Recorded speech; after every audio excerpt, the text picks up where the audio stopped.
कि प्रधानमंत्री कह रहे हैं कि सोना मत खरीदो, बाहर मत जाइए, एडिबल ऑयल कम करिए, फॉरेन गुड्स कम करिए।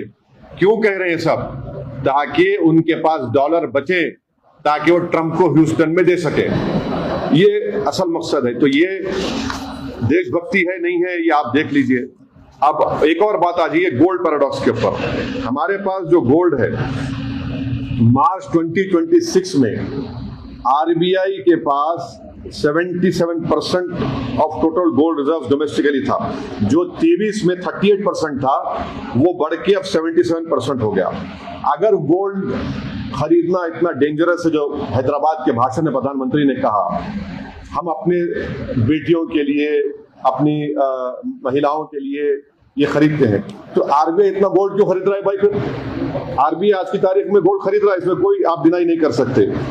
और उल्टा कर रहा है आरबीआई, जो प्राइम मिनिस्टर ने कहा है।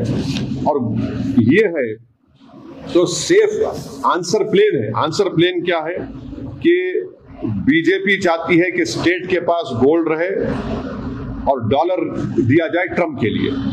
तो इसी वजह से आप देख रहे हैं कि 1991 में हमने 47 टन गोल्ड लंदन से उठाया, बैलेंस ऑफ पेमेंट क्राइसिस हुआ था। अब 2026 में यही भारत एयरलिफ्ट कर रहा है गोल्ड को लंदन से। और अब ये सवाल भारत की जनता को तय करना है कि 691 बिलियन के रोबस्ट रिजर्व्स हमारे पास हैं, और हम एक बुलियन होम लाइक कंट्री इतना है, तो हमको ट्रबल क्यों हो रही है फिर?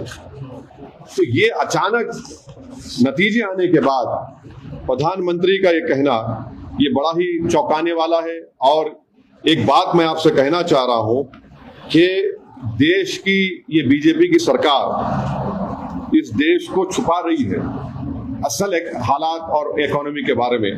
आप देखिए कि हम 104 ton gold bank of England से और बैंक ऑफ इंटरनेशनल सेटलमेंट से सेकेंड हाफ ऑफ 2025 में हमने उनसे ट्रांसफर किया है। तो ये चीजें हैं। अब देश को तकलीफ उठाने का वक्त आ चुका है, देश की जनता को, और उसको प्रधानमंत्री देशभक्ति से जोड़ दे रहे हैं।